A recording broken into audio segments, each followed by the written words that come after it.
Sure. I mean, I came here as an immigrant, like many of us, many people, but I didn't come with any post-secondary education or even English or money. So I came with a with a high school diploma, no English, and no post-secondary education. And I just started working. I wanted to work in a factory, but because I didn't speak English even for a factory, I actually ended up cleaning floors for almost 4 years. But I made myself up. I studied here. I worked in the corporate sector, in the educational sector, and in the government in international business development. So I know like, I mean, I feel the pain for entrepreneurs when they suffer, but I also share on their successes when they make it. Thank you for that. I guess we share the same story. I am an immigrant as well. I landed in this country with $50 in my pocket, lots of hopes, but that's it. And dream and $50 in my pocket. It's pretty interesting where we are right now. And thank God for Canada and the country that welcomed immigrants such as yourself and myself, because it feels to me that a country that allowed us to build ourselves. I came here at a young age. I'm not sure how old were you when you came in, but I was like 19, 20 years old when I showed up here. And lots of hopes and lots of dreams, but not much to go on more than that. That's it. And I didn't speak English when I first came in. So I'm like you. I adopted English as a third language when I came into this country, but that's it. From your side now, from where you are, how do you feel about where we are, and from an economy perspective, from what you're hearing from your government colleagues or from your customers, which they are the tech sector in Ontario? What is the mood like?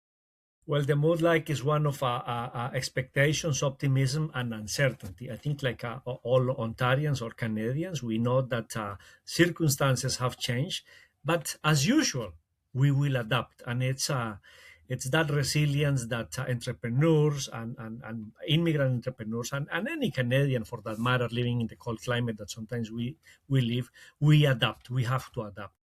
And so you've seen some of the numbers, and employment is not as bad as we would have thought 2 years ago.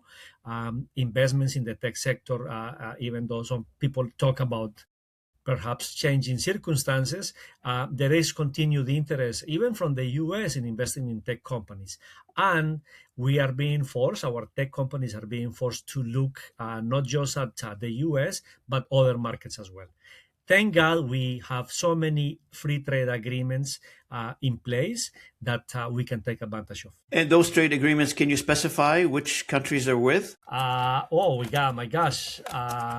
We have trade agreements with right now, Canada, that is covering 51 countries, because some of those free trade agreements cover more than one country, such as the one with the EU, the European Union, or CUSMA, or NAFTA, as we used to call it before.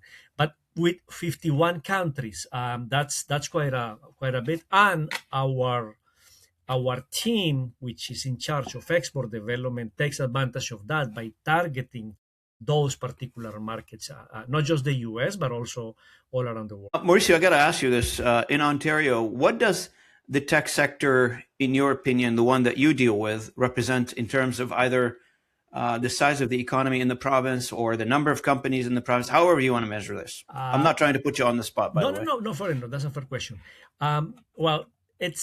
That's a really very good question. We don't know how many tech companies the province boasts, but we have easily over 25,000 tech companies. That is approximately 40% of all the tech companies in Canada.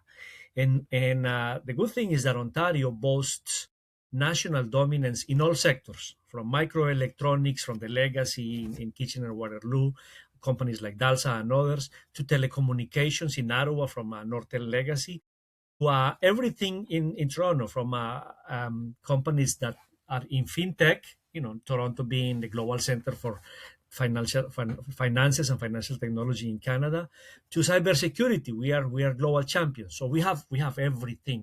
More than 25,000 companies and more than 400,000 employees in that industry.